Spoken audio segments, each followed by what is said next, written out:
आओ साईं। ओम श्री साईनाथाय नमः। कैसे हैं आप सब? मालिक करे आप और आपका पूरा परिवार खुश रहे और स्वस्थ रहे। बाबा की कृपा आपके और आपके पूरे परिवार पर हमेशा बनी रहे और बाबा जल्दी आपको शिरडी बुलाएं बहुत सारी खुशियों के साथ। आज के संदेश में बाबा कहते हैं, चिंता चिंता चिंता। आज सबके चेहरों पर चिंता निराशा बनी हुई है। इस संसार में चिंता से ही सब प्राणी दुखी हो रहे हैं, परेशान हो रहे हैं। क्या तुमको नहीं पता, चिंता दुख की जननी है। जो इस रहस्य को जान जाता है वह कभी दुखी नहीं रहता है। फिर तुम सब क्यों इस चिंता में डूब जाते हो? क्यों अपने आप को इतना परेशान कर लेते हो? अपने उस मालिक पर, अपने ईश्वर पर विश्वास करो, उस पर अटूट श्रद्धा रखो। अपनी सारी चिंता उस परमात्मा पर छोड़ दो। याद रखो, जितना बड़ा तुम्हारा अहंकार होगा उतनी बड़ी तुम्हारी चिंता भी होगी। ये मेरा है, ये उसका है, ये तुम्हारा क्यों है? जब तक ये भावना सबके मन में जगी रहेगी तुम सब परेशान ही रहोगे। दिल में तुम्हारे फिक्रमंद बातें लगी ही रहेंगी। अहंकार जितना जल्दी हो सके त्याग दो। उस मालिक पर निर्भर रहो, आश्रित रहो। उसको जो करना है अपने हिसाब से करना है। मालिक पर संशय कभी मत लाओ। अपने ईश्वर पर शक की उंगली मत उठाओ।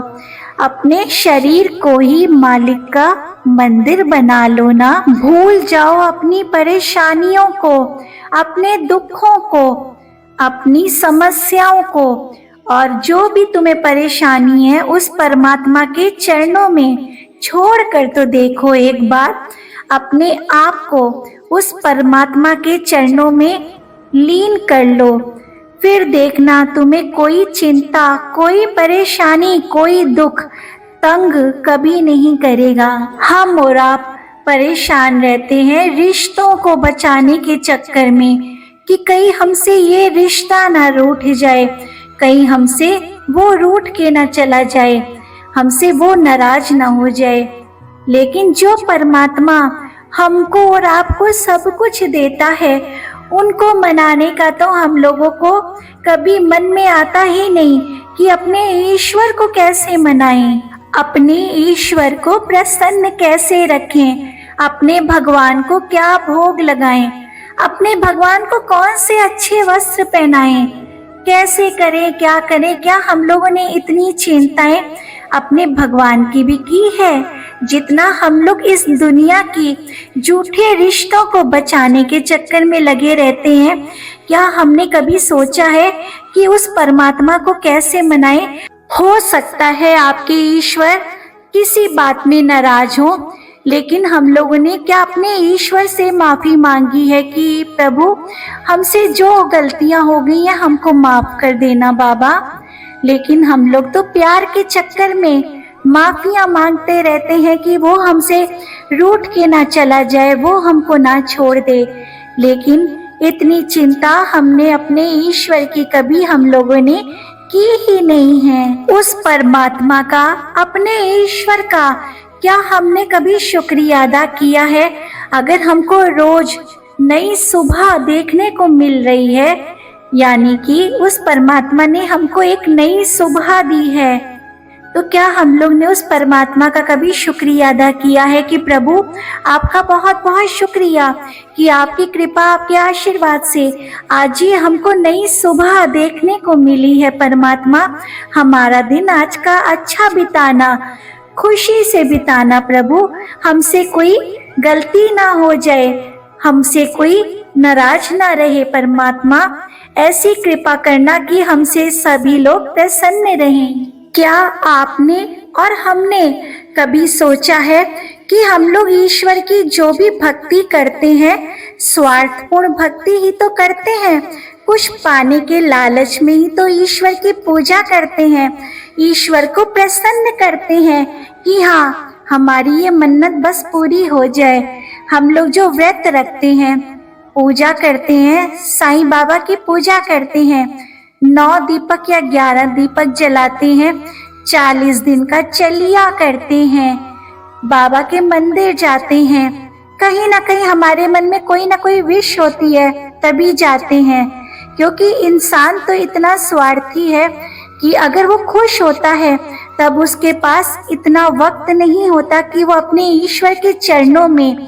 थोड़ी देर बैठ के भक्ति कर सके, बाबा से सुख दुख की बातें कर सके।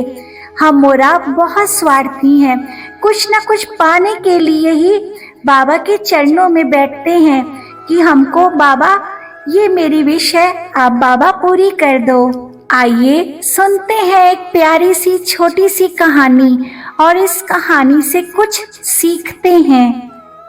एक भक्त थे, उन्होंने कुछ साल तक लगातार ईश्वर की पूजा की, उनकी भक्ति की, आराधना की।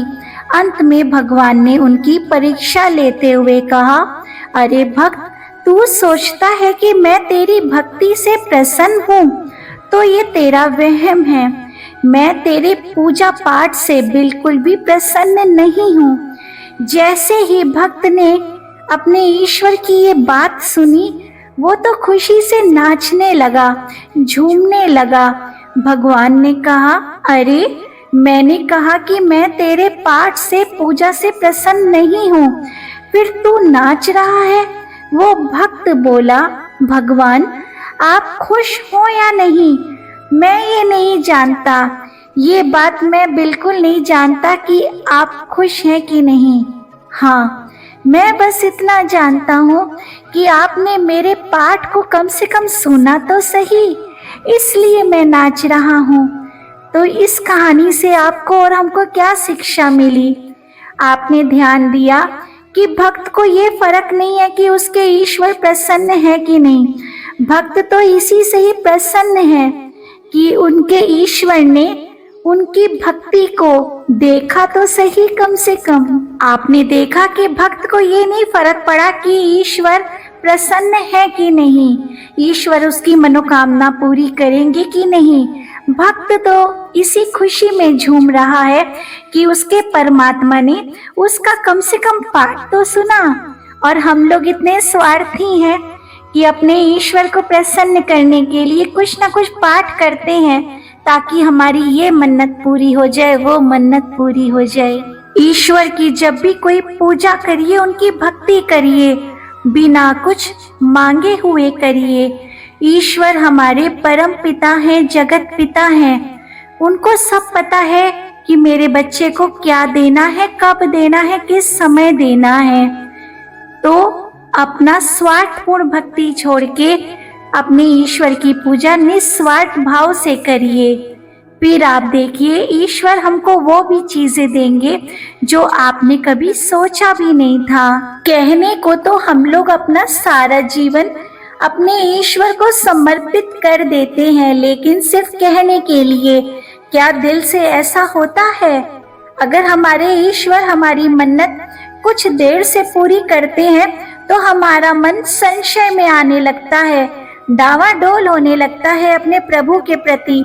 और ऐसे में अगर कहीं से सुनने को मिल जाए कि ये वाला उपाय करो तो शायद पूरी हो जाए, इस भगवान के मंदिर में जाओ तो ये बात शायद पूरी हो जाए, तो हम लोग तुरंत वो वाला भी उपाय कर लेते हैं। अपने भगवान को छोड़ के दूसरे भगवान के चरणों में भी जाते हैं।